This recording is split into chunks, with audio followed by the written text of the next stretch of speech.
Hello hello साथियों, आप सभी का बहुत बहुत स्वागत है। आज कुछ खास टेस्ट सीरीज होने वाला है। आज है सोशल साइंस पेडागोजी का। ठीक है, तो इसमें टोटल 15 क्वेश्चंस का डिस्कशन करेंगे। तो आपको बैक टू बैक सभी का कमेंट में आंसर करना है। दोस्तों, आपको बता दें कि आप अगर पीछे का टेस्ट सीरीज नहीं लगाए हैं तो आपको सारे का टेस्ट सीरीज प्लेलिस्ट में मिल जाएगा, तो आप वहां से जाके देख सकते हैं। और चैनल पे आप न्यू हैं दोस्तों, तो चैनल को सब्सक्राइब करके बेल आइकन प्रेस जरूर कर लीजिए। तो चलिए आज का टेस्ट शुरू करते हैं। तो सबसे पहला क्वेश्चन है, आप देखते हैं कि सामाजिक विज्ञान की कक्षा में विद्यार्थी कुछ पूर्वाग्रहों का प्रदर्शन करते हैं।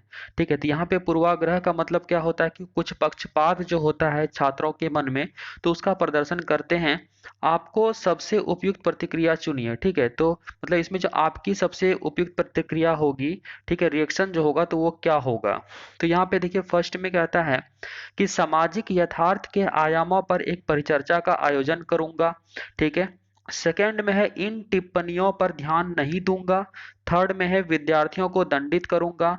फोर में है पढ़ाए जा रहे अध्याय को पढ़ाना बंद कर दूंगा। तो क्या करेक्ट आंसर हो जाएगा, आप लोग जल्दी जल्दी कमेंट में इसका आंसर कीजिए। बहुत बढ़िया। अगर आपने पीछे का टेस्ट सीरीज देखा है तो आपको की पॉइंट से ही पता चल गया होगा कि इसका आंसर क्या होने वाला है। ठीक है, तो क्या करेक्ट आंसर हो जाएगा इसका। तो देखिए, इसका फर्स्ट नंबर जो है इसका करेक्ट आंसर हो जाएगा। तो यहाँ पे देखिए क्या लिखा है, ध्यान नहीं दूंगा। ठीक है, ये क्या है, नेगेटिव है। यहाँ पे लिखा है दंडित करूंगा, ये नेगेटिव पॉइंट है। आप लोग कॉपी पेन लेके जरूर बैठिएगा। ठीक है, ताकि इसमें जो भी नेगेटिव पॉइंट्स है उसको आप लोग नोट कर सकें। यहाँ पे क्या लिखा हुआ है, बंद कर दूंगा। तो ये सारा क्या है, नेगेटिव पॉइंट्स है। तो आप क्या करेंगे, अगर ऐसा किसी छात्र के मन में पक्षपात की भावना है तो क्या करेंगे, तो सामाजिक यथार्थ के आयामों पर एक परिचर्चा का आयोजन करूंगा। ठीक है, तो आप लोग इंग्लिश वर्जन में भी देख सकते हैं, जिन्हें हिंदी में प्रॉब्लम आती है वो इंग्लिश में भी देख सकते हैं। ठीक है, अब देखिए नेक्स्ट क्वेश्चन में क्या है कि सामाजिक और राजनीतिक जीवन पढ़ाने के लिए दिए गए उपायों ए बी सी में सबसे उपयुक्त उपायों को चुनिए।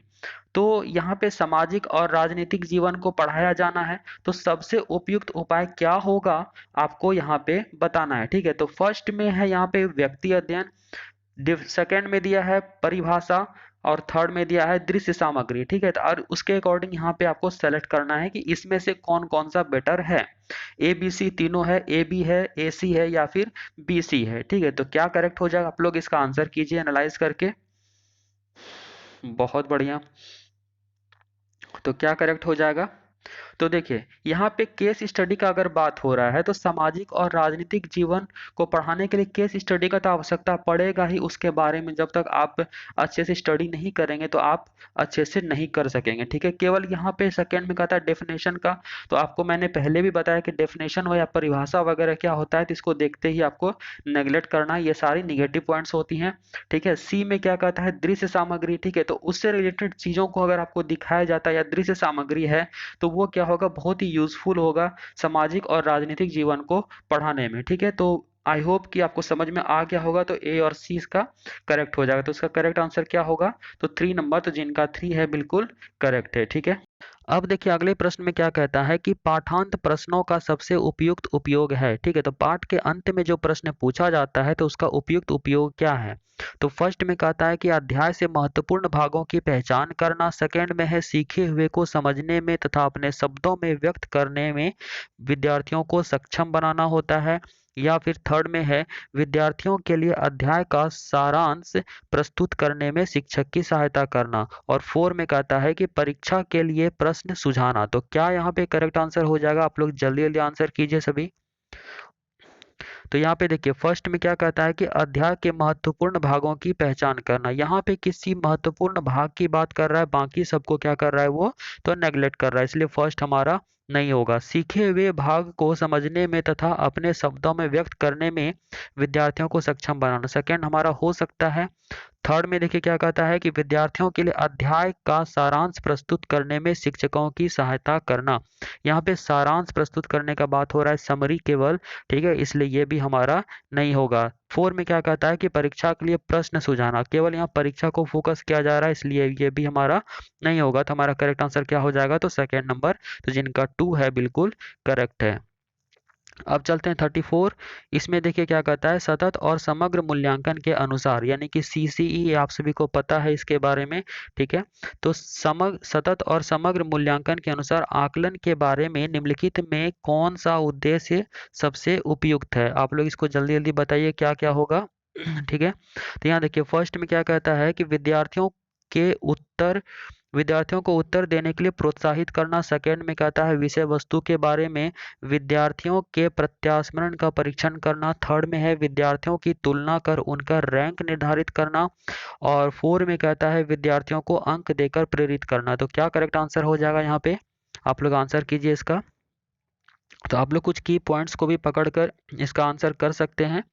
ठीक है, तो यहाँ पे देखिए क्या लिखा हुआ है, प्रत्यास्मरण। यहाँ पे क्या लिखा हुआ है, रैंक। यहाँ क्या लिखा हुआ है, अंक। तो ये सब क्या है आपको पता है कि नेगेटिव पॉइंट्स है, तो इसको आप ऐसे भी हटा सकते हैं। तो इसका करेक्ट आंसर क्या हो जाएगा, तो फर्स्ट नंबर। अब चलते हैं नेक्स्ट क्वेश्चन पर। अगले क्वेश्चन में देखिए क्या कहता है कि इतिहास आपके लिए सहायक होगा। मतलब इतिहास जो है कैसे सहायक होगा, तो ए में कहता है वर्तमान का कैसे विकास हुआ यह समझने में। बी में कहता है कि हमारे भौतिक और सामाजिक विश्व की गतिविधि को समझने में। सी में है अतीत की वर्तमान से तुलना करने में। यहाँ पे आपको दिया हुआ है ए बी होगा या ए बी सी होगा या बी सी होगा या फिर ए सी होगा। तो क्या करेक्ट हो जाएगा, आप लोग जल्दी जल्दी आंसर कीजिए इसका। तो यहाँ देखिए 35 में क्या कहता है कि इतिहास के बारे में, इतिहास जो है कैसे सहायक होगा, तो वर्तमान का कैसे विकास हुआ यह समझने में। बिल्कुल करेक्ट। ठीक है, वर्तमान का कैसे विकास हुआ, तो इसका पहले से कुछ ना कुछ तो रिलेशन होता है। तो कैसे विकास हुआ यह समझने, तो इतिहास हेल्प करेगा ही। ठीक है, बी में कहता है हमारे भौतिक और सामाजिक विश्व की गतिविधि को समझने में।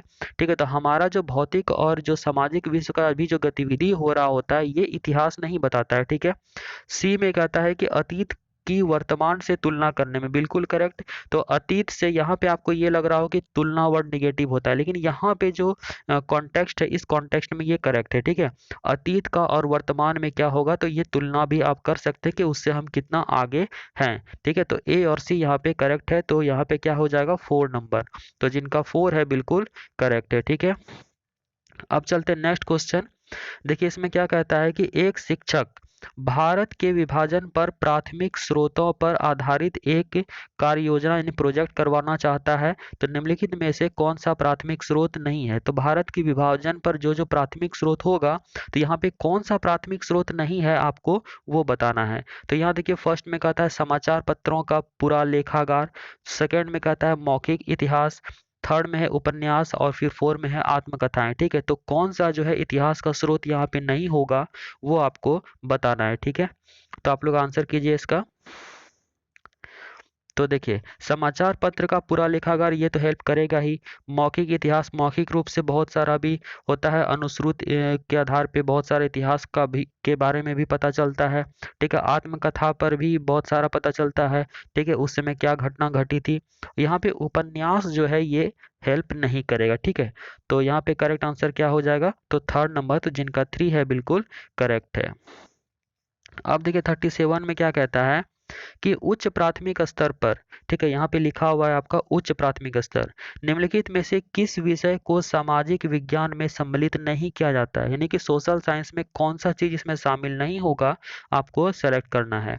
तो फर्स्ट में है मनोविज्ञान, सेकंड में है राजनीति विज्ञान, थर्ड में है भूगोल और फोर्थ में है इतिहास। ठीक है, तो कौन सा जो है राजनीति विज्ञान में शामिल नहीं होगा, मतलब सामाजिक विज्ञान में, तो आपको बताना है। ठीक है, तो क्या करेक्ट हो जाएगा, तो देखिए आपको हिस्ट्री सिविक्स ज्योग्राफी तो पता ही है, तो वही है सेकंड थर्ड फोर में। और इसका करेक्ट आंसर क्या हो जाएगा, फर्स्ट नंबर, यानी कि मनोविज्ञान जो है सामाजिक विज्ञान में शामिल नहीं होगा। ठीक है, तो क्या करेक्ट आंसर हो जाएगा, तो फर्स्ट नंबर, तो जिनका फर्स्ट है बिल्कुल करेक्ट। आप लोग अपना अपना आंसर मैच जरूर कीजिएगा।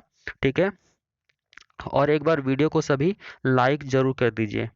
अब देखिए नेक्स्ट क्वेश्चन क्या कहता है कि जब विभिन्न संदर्भों में रहने वाले दो व्यक्तियों की स्थितियों पर कोई वर्णन दिया जाता है। ठीक है, यहाँ पे क्या कहता है कि जब विभिन्न संदर्भों में रहने वाले दो व्यक्ति, तो उनकी स्थितियों पर जब कोई वर्णन दिया जाता है तब सामाजिक विज्ञान के शिक्षण को अपने विद्यार्थियों को प्रोत्साहित करने का प्रयास करना चाहिए। ठीक है, जिससे कि वे, तो वो क्या कर सकें, तो पहले में है उनमें जाति वर्ग लिंग विभेद करें। सेकंड में है उस वर्णन के पात्रों के बारे में मूल्यपरक निर्णय करें। थर्ड में है उनके माध्यम से प्रस्तुत सूचना का परीक्षण करें। फोर में है उनमें से आदर्श पात्र की पहचान करें। तो आप लोग क्या इसका आंसर करेंगे, जल्दी जल्दी कीजिए। बहुत बढ़िया। तो देखिए यहाँ फर्स्ट में कहता है लिंग विभेद करने का, तो ये तो नेगेटिव बात है, इसको हम लोग हटा देंगे। ठीक है, सेकंड में कहता है उस वर्णन के पात्रों के बारे में मूल्य परक निर्णय करें। ठीक है, तो जो उचित होगा, मूल्य परक होगा, उसके बारे में हम लोग निर्णय कर सकते हैं। ठीक है, तो सेकंड हमारा हो सकता है। यहाँ पे देखिए सूचना यानी इंफॉर्मेशन का परीक्षण करने की बात हो रही है, तो ये तो नेगेटिव बात है। इंफॉर्मेशन को ज़्यादा प्रायोरिटी अगर दिया जाएगा तो वो नेगेटिव बात होता है। यहाँ पे आदर्श पात्र यानी आइडियल, मानक, इस तरह का बात हो रहा है, तो इसको भी हम लोग नेगलेक्ट करेंगे। तो हमारा करेक्ट आंसर क्या हो जाएगा, तो सेकेंड नंबर। ठीक है, आई होप कि आपको समझ में आ रहा होगा। तो सेकंड जिनका है बिल्कुल करेक्ट है। अब चलते हैं नेक्स्ट क्वेश्चन पर। देखिए नेक्स्ट क्वेश्चन में क्या कहता है कि उच्च प्राथमिक स्तर पर, यहाँ भी लिखा हुआ है उच्च प्राथमिक स्तर पर निम्नलिखित कथनों में से कौन सा कथन सामाजिक विज्ञान का सही वर्णन करता है। तो फर्स्ट में है यह विवेचनात्मक सोच और कल्पनाशीलता को प्रेरित करता है। सेकंड में है यह कम वैज्ञानिक है और अवधारणाओं पर आधारित है। थर्ड में है यह वास्तविक जीवन और रोजगार दिलाने के लिए उपयोगी नहीं है।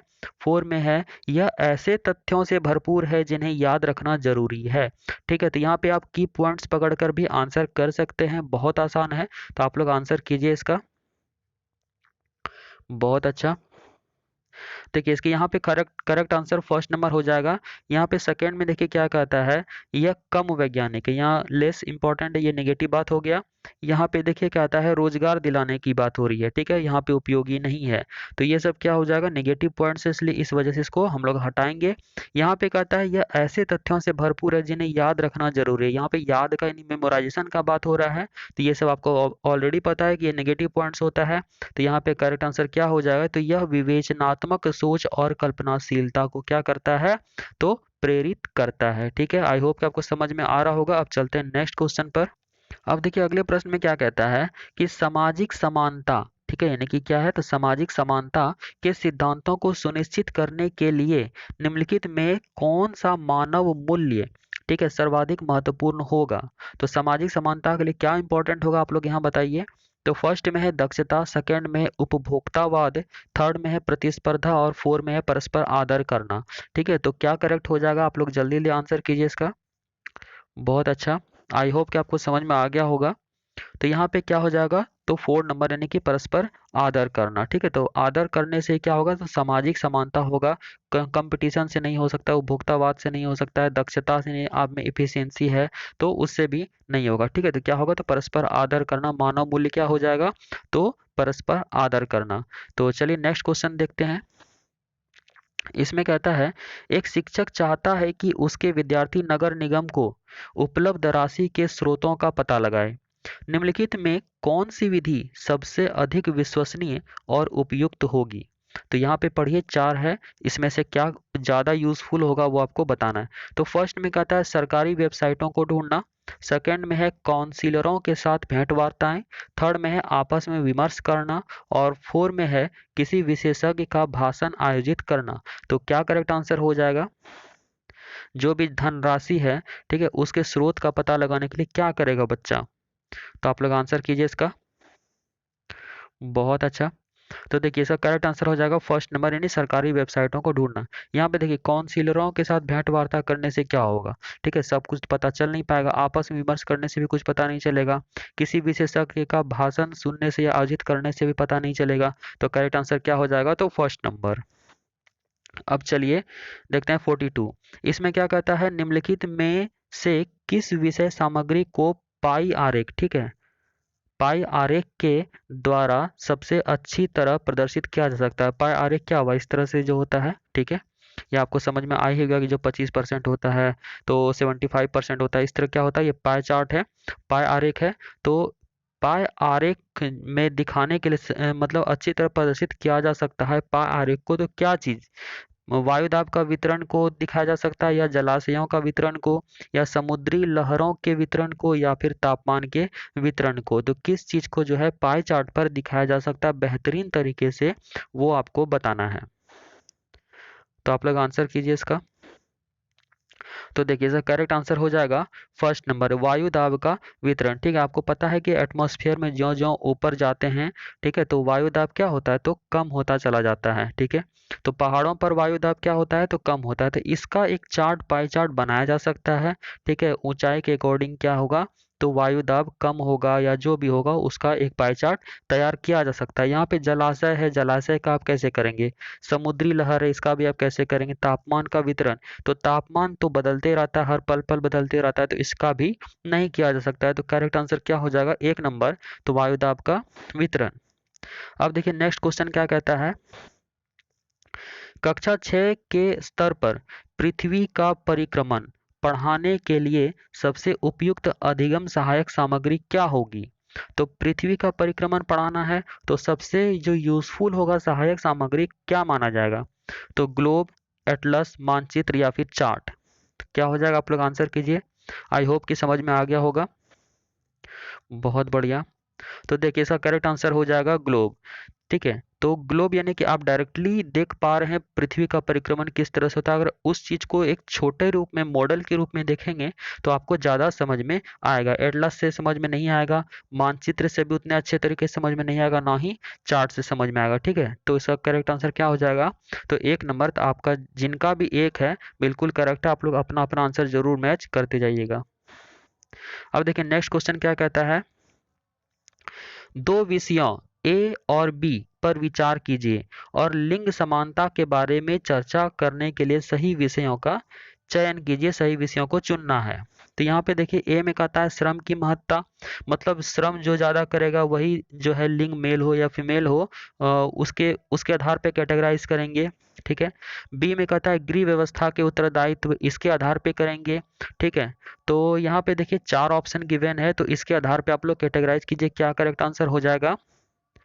तो यहाँ पे देखिए, यहाँ पे ए और बी आप श्रम के, यानी कि अगर मेल ज्यादा श्रम कर रहा है तो वो ज्यादा अच्छा होगा, या घर का जो है उत्तरदायित्व वो मतलब फीमेल ले रही या फिर मेल ही ले रहा है। ठीक है, तो इसके आधार पे क्या कर रहे हैं कि आप कैटेगराइज कर रहे हैं, तो ये दोनों ही क्या है, तो अप्रासंगिक है। तो करेक्ट आंसर क्या हो जाएगा, एक नंबर। तो आई होप कि आपको समझ में आ गया होगा, तो एक नंबर इसका करेक्ट आंसर है। तो जिनका एक है बिल्कुल सही है। अब चलते हैं नेक्स्ट क्वेश्चन। नेक्स्ट क्वेश्चन में क्या कहता है कि विद्यार्थियों को इतिहासकारों के समान सोचने के लिए, ठीक है, प्रोत्साहित करने हेतु निम्नलिखित में से कौन सी विधि सर्वाधिक उपयुक्त होगी।